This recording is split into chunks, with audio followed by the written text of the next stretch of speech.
नमस्कार दोस्तों, प्रयास चैनल में आप सबका बहुत बहुत स्वागत है। एक राजा था, उसने दान के रूप में अपने खजाने के द्वार खोल दिए कि जो भी आए, जिसको जो चाहिए ले जाए। उसी पंक्ति में एक भिखारी खड़ा था दान लेने के लिए।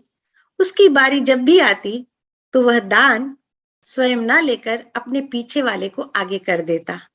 राजा को जब यह बात पता चली तो वो आया, फकीर से पूछा, क्यों भाई, तुम दान लेने की जगह अपनी बारी दूसरे को क्यों दे देते हो? क्या तुम्हें दान नहीं चाहिए? फकीर ने कहा, हाँ जरूर चाहिए, इसीलिए इस पंक्ति में खड़ा हूं। परंतु आपने जब जनता की सेवा के लिए अपने खजाने के द्वार खोल दिए, आपके पास खजाना था, वो आप दे रहे हैं मेरे पास देने के लिए, क्योंकि मैं फकीर हूं, सिर्फ बारी ही है जो मैं अपनी बारी दूसरों को देता हूं। हमारे पास जो हो हमें दूसरों के साथ बांटना चाहिए। आज प्रयास चैनल के माध्यम से हम आपके साथ अपना हिंदी ज्ञान बांटते हैं। आपसे अपेक्षा रखते हैं कि आप हमें सेवा का मौका देते रहें, हमारे साथ बातचीत करते रहें, बताते रहें कमेंट में कि आपको और हमसे क्या अपेक्षाएं हैं। तो आज हम चलते हैं नाटक लिखने का व्याकरण, जो हमने पाठ शुरू किया था, उसी श्रृंखला को आगे बढ़ाते हुए कहानी का नाट्य रूपांतरण करते समय हमें किन किन बातों का ध्यान रखना चाहिए, वो आज के वीडियो में सीखेंगे। तो दोस्तों, हमने पिछले वीडियो में किया था नाटक लिखने का व्याकरण। उसी श्रृंखला को आगे बढ़ाते हुए हम कक्षा 12वीं के हिंदी कोर का एक विषय, जो टर्म 2 का अभी विषय है, उसमें से हमने एक विषय लिया है कहानी का नाट्य रूपांतरण। यदि कोई कहानी है और हमें उसे नाटक में बदलना है, तो हमें किन किन बातों का ध्यान रखना चाहिए और उसको किस तरह नाटक में रूपांतरित करना चाहिए। तो चलिए सीखते हैं आज कहानी और नाटक का आपस में संबंध क्या है। सबसे पहले यह जानना अति आवश्यक है यदि हम कहानी का नाट्य रूपांतरण करने जा रहे हैं। कहानी और नाटक में वैविध्य अर्थात विविधता तथा समानताओं को समझना होगा पहले, कि कहानी अपने आप में एक अलग विधा है और नाटक अपने आप में अलग विधा है, पर उनमें क्या विविधताएं हैं और क्या समानताएं हैं, उसको हमें जानना होगा। फिर नाटक की विशेषताओं को समझना पड़ेगा कि जब हम कहानी को नाट्य में रूपांतरित करने वाले हैं, तो नाटक में क्या क्या विशेषताएं हैं। तीसरा, नाटक एवं कहानी के समान मूल तत्वों के साथ नाटक में द्वंद्व की आवश्यक मात्रा को समझना। कहानी में भी द्वंद्व होता है, उसमें भी संघर्ष तत्व होता है, परंतु नाटक और कहानी के संघर्ष तत्व में कितनी मात्रा होनी चाहिए, उसका ज्ञान अवश्य होना चाहिए। तभी हम एक कहानी को अच्छे नाटक में रूपांतरित कर पाएंगे। तो चलिए हम देखते हैं कैसे बनाएं कहानी को नाटक। कहानी की विस्तृत कथा वस्तु को समय और स्थान के आधार पर विभाजित करना, ताकि उस आधार पर दृश्य लिखा जा सके। कहानी को नाट्य में रूपांतरित करने के लिए सबसे पहले हमें कथा वस्तु को समय के आधार पर और स्थान के आधार पर उसको दृश्य लिखने के लिए सही उचित जगह से विभाजित करना होगा, ताकि हम जो दृश्य लिखने जा रहे हैं उसमें कितने दृश्य में कहाँ तक कहानी को रखना है और उसके अगले भाग को किस दृश्य में रखना है, यह सब लेखक के या नाटककार के मन मस्तिष्क पर होना चाहिए। प्रत्येक दृश्य का कथानक के अनुसार औचित्य हो। आवश्यक दृश्य नाटक को अनावश्यक दृश्य नाटक को उबाऊ बना सकते हैं, उसकी गति को बाधित कर सकते हैं। अब कथानक में हमें जो दृश्य बहुत ही आवश्यक लगे, उसी को ही हमें नाटक में सम्मिलित करना है और उसी को नाटक के लिए चुनना है। यदि अधिक दृश्य हम नाटक में लिखेंगे तो वह नाटक उबाऊ हो सकता है और लंबा नाटक हो सकता है उसकी गति को बाधित भी कर दे। प्रत्येक दृश्य का तार्किक विकास होना चाहिए, अर्थात जो दृश्य खत्म हो रहा है वह दूसरे दृश्य को के साथ जुड़ने वाला और लॉजिकली विकसित होना चाहिए, अर्थात उस दृश्य की नाटक में अति आवश्यकता हो तभी उस दृश्य को लिखना चाहिए और उस हिसाब से उसका विभाजन भी होना चाहिए। दृश्य एक बिंदु से आरंभ होकर अपनी आवश्यकताओं को पूरा करता हुआ अगले दृश्य के साथ संबंध को जोड़ते हुए अंत तक पहुंचना चाहिए। यह अति आवश्यक बिंदु है कि कोई भी दृश्य जब शुरू होता है तो जब वह अपनी आवश्यकता उसकी पूर्ण हो जाती है, वह अंत तक पहुंचने वाला है, तो अंत उसका अगले दृश्य के आरंभ के साथ जुड़ा होना चाहिए, अर्थात माला की तरह हर दृश्य पिरोए हुए होने चाहिए जिनका आपस में संबंध हो। कुछ दृश्य केवल विवरण देते हुए बिना संवादों के भी हो सकते हैं। ऐसे दृश्यों का भी खाका तैयार कर लेना चाहिए। नाटककार को यह अवश्य सोचना चाहिए कि ये दृश्य मंचित नहीं हो सकते या फिर इनका हम संवादों के माध्यम से विवरण देकर के काम हो सकता है, तो ऐसे दृश्यों को मन मस्तिष्क में निर्धारित करके ही कहानी को नाटक में रूपांतरित करना आरंभ करना चाहिए। दृश्य के क्रमिक विकास को निश्चित करने के पश्चात पर्याप्त संवादों के न होने पर उन्हें लिखने का काम भी कर लेना चाहिए, अर्थात अगर हम क्रमवार उसका विकास कर रहे हैं तो उसमें कौन से संवाद होंगे, कौन से नहीं होंगे, उन्हें भी निर्धारित करना चाहिए। नए संवाद मूल कहानी से मेल खाने चाहिए।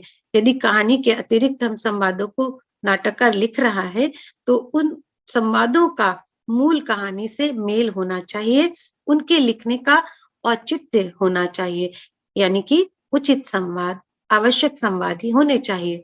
संवादों की विशेषता यह होनी चाहिए कि वे छोटे हों, प्रभावशाली और बोलचाल की भाषा में लिखे हों। लंबे संवाद मंचन के समय तारतम्य को बनाए रखने में कठिनता पैदा करते हैं, अर्थात लंबे संवादों से नाटककार को नाटक लिखते समय बचना चाहिए। रूपांतरण करते समय कहानी के पात्रों की दृश्यात्मकता और नाटक के पात्रों में उसका प्रयोग किया जाना चाहिए। जो भी पात्र हैं कहानी के, वो दृश्यात्मकता का उनमें होना चाहिए, वो दिखाए जा सके और नाटक में उन पात्रों का प्रयोग भी होना चाहिए, अर्थात जितने पात्र हैं आवश्यकता अनुसार उनका इस्तेमाल नाटक में भी होना चाहिए।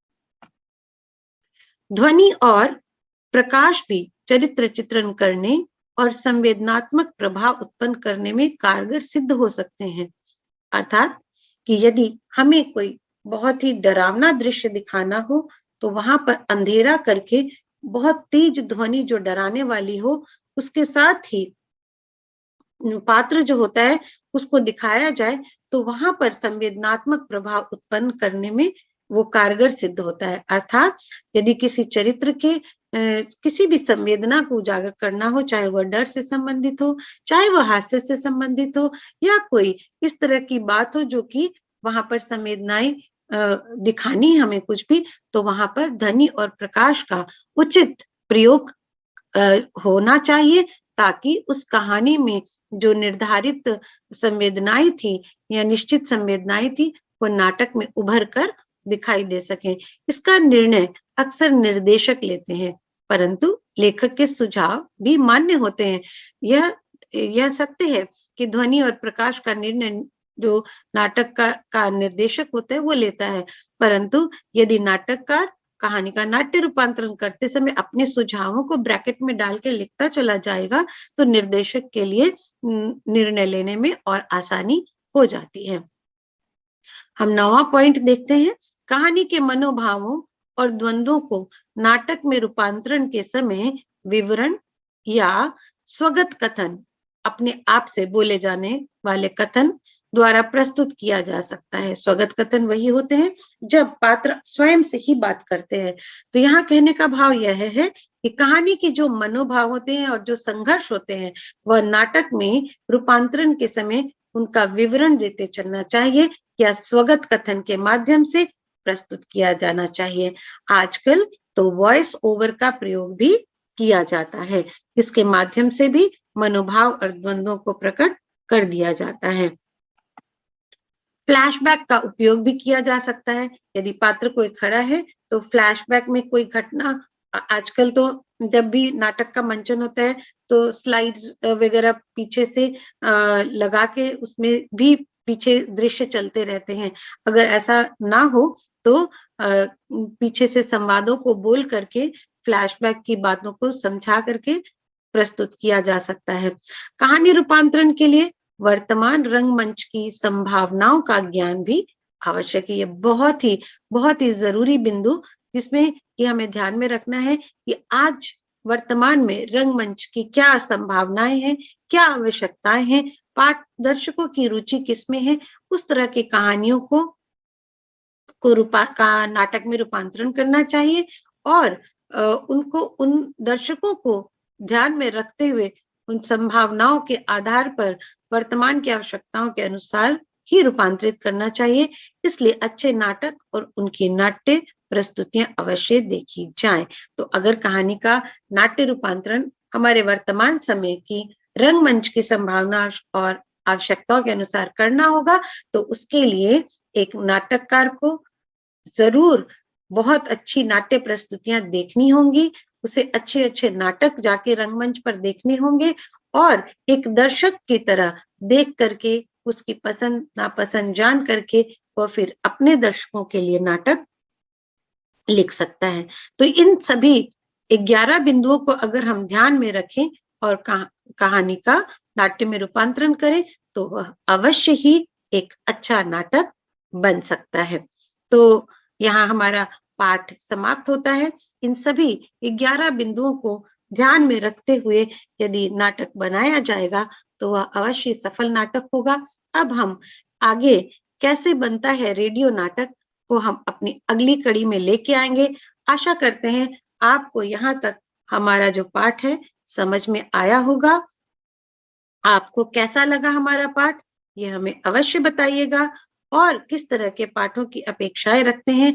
आपको हिंदी की जो 10वीं 11वीं 12वीं किसी भी बोर्ड की किसी भी विषय में यदि कोई समस्या हो तो हमें अवश्य लिख कर भेजें। हम अपना वीडियो आपके लिए तैयार करेंगे और अवश्य ही आपकी मुश्किल को दूर करने का प्रयास करेंगे। धन्यवाद दर्शकों। हम अगले वीडियो में कैसे बनता है रेडियो नाटक लेकर फिर से उपस्थित होंगे। अभी हम यह पाठ यहीं समाप्त करते हैं। बहुत बहुत धन्यवाद।